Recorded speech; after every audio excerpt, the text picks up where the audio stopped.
The most powerful man in the world sat alone at night, writing to himself. He had an empire to run, wars to fight, enemies plotting against him.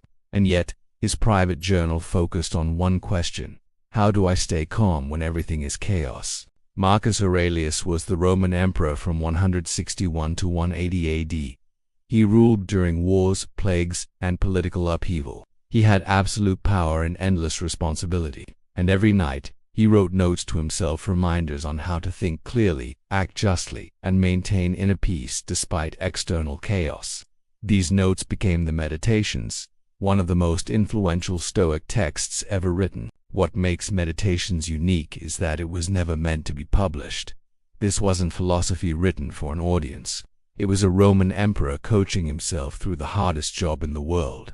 And because of that raw honesty, it remains brutally relevant nearly 2,000 years later. The same anxieties, the same ego traps, the same struggle for control. The foundation of Marcus Aurelius's philosophy is simple. You don't control what happens to you. You only control how you respond. This is the dichotomy of control, the core principle of Stoicism. External events, other people's actions, the economy, natural disasters, even your own body are outside your control. But your thoughts, your judgments, your reactions, those are yours. Most suffering, according to Marcus, comes from trying to control things you can't. You stress about whether people like you, whether you'll succeed, whether things will work out. But those outcomes aren't up to you. The only thing you can control is your effort, your integrity, your response. And when you stop wasting energy on everything else, you find peace. This doesn't mean you stop caring about outcomes. It means you detach your inner peace from them. You do your best, then let go. You focus on what's within your power and accept everything else with equanimity. This is how Marcus governed an empire while maintaining his sanity. He couldn't control the barbarians at the gates, but he could control how he responded. If you're finding this valuable, subscribe to the channel. We're breaking down Stoic philosophy and ancient wisdom that applies directly to modern stress, anxiety, and pressure. Links to the full text and more Marcus Aurelius analysis are in the description below. Marcus believed that nothing is inherently good or bad, only your judgment makes it so. An insult only hurts if you decide it matters. A setback only destroys you if you interpret it as catastrophic. The external event is neutral. Your mind adds the meaning, and that meaning determines whether you suffer or stay calm. He wrote, "The impediment to action advances action. What stands in the way becomes the way." This is the Stoic reframe. Obstacles aren't problems to complain about, they're opportunities to practice virtue. Got betrayed, practice forgiveness. Facing failure, practice resilience. Lost something, practice acceptance. Every challenge is training. This requires constant mental discipline. You have to catch yourself when you start catastrophizing, when you start blaming external circumstances, when you start playing victim. And then you reframe. You ask, what's within my control here? How can I respond virtuously? What's the opportunity in this obstacle? This is active philosophy, not passive acceptance. Marcus had to deal with betrayal, incompetence, and malice constantly, and his response was radical compassion. He reminded himself that people act badly because they're ignorant, not evil. They don't know any better. They're confused about what's good for them. Getting angry at them is like getting angry at a child who doesn't understand. This doesn't mean you tolerate bad behavior. It means you don't take it personally. You recognize that people are trapped by their own limited understanding. They're doing what seems right to them, even if it's objectively wrong. And when you see it that way, your anger dissolves. You can respond strategically without emotional contamination. Marcus wrote, "When you wake up in the morning, tell yourself the people I deal with today will be meddling, ungrateful, arrogant, dishonest, jealous, and surly." He wasn't being pessimistic, he was preparing himself mentally. He knew he'd encountered difficult people, so he preempted his own frustration by remembering they can't help it. They're acting from ignorance. Like all Stoics, Marcus meditated on death constantly. Not morbidly, but practically. He reminded himself that he would die, that everyone he loved would die, that nothing lasts. And instead of making him depressed, this brought clarity. If you're going to die anyway, why waste time on petty grievances? Why stress about things that won't matter? He wrote, You could leave life right now. Let that determine what you do and say and think. This is Memento Mori, remember, you will die. It's not about fear. It's about urgency and prioritization. When you truly internalize that your time is limited, trivial things lose their grip on you. You stop sweating the small stuff because you see it for what it is, small. Marcus also reflected on impermanence. Everything changes. Empires fall, people age, fortunes reverse. Nothing stays the same. And when you accept that, you stop clinging. You appreciate what you have while it's here, but you don't delude yourself into thinking it will last forever. This prevents both attachment and devastation when things inevitably change. Think about your daily stresses. Someone cuts you off in traffic. A coworker takes credit for your work. Your plans fall through. Marcus would ask, will this matter on your deathbed? If not, why are you letting it ruin your day? The perspective of mortality cuts through noise instantly. Most of what we stress about is absurdly trivial when viewed from the end of life. Marcus had more reason than almost anyone to have a massive ego.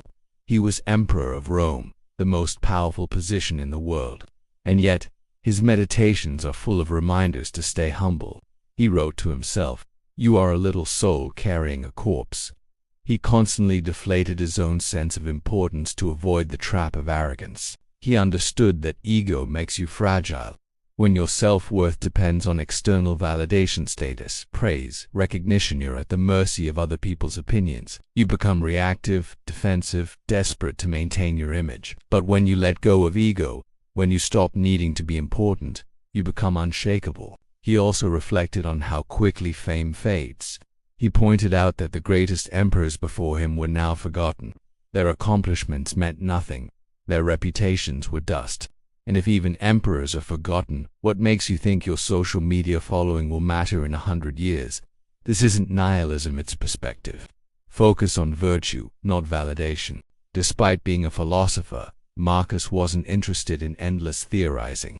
He believed philosophy was for living, not just thinking.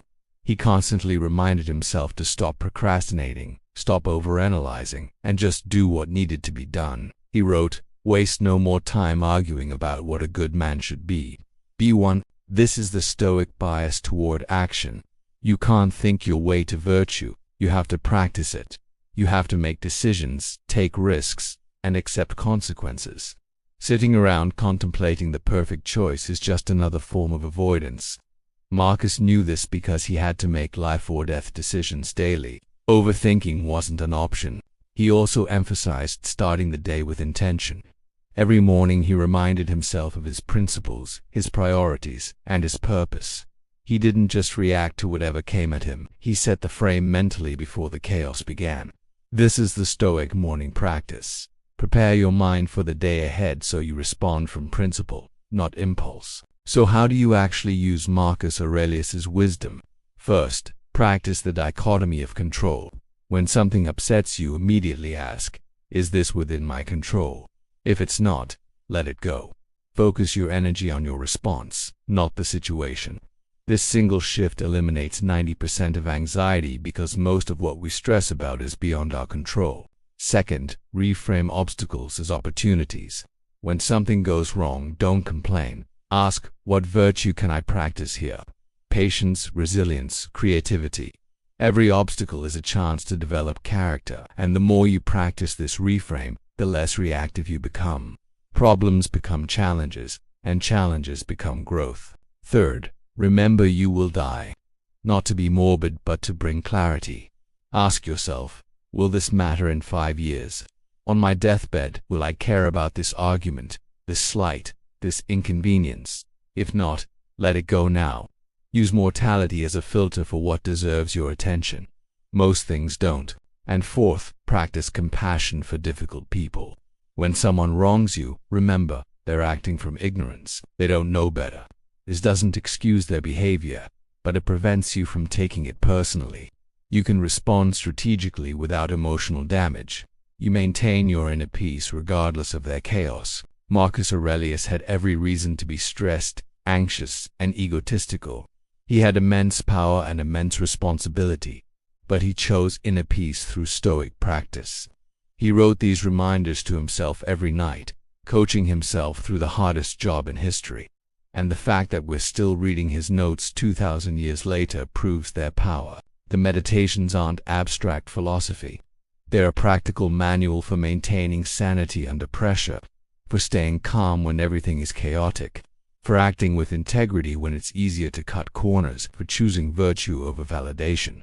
Marcus didn't write this to impress anyone. He wrote it to survive. Meditations is a reminder that the struggles you face aren't new. Anxiety, ego, the desire for control. Marcus dealt with all of it, and he found a way through. Focus on what you can control. Reframe obstacles as opportunities. Practice compassion. Remember mortality, and act from principle. These aren't nice ideas. They're tested strategies from a man under more pressure than most people will ever face. Tomorrow, I'll condense Marcus's entire Stoic framework into one 60-second rule you can use immediately. This video was created by combining human research and script writing with AI-assisted visuals and production. For the full text of meditations, more Stoic philosophy, and practical applications, check the links in the description below.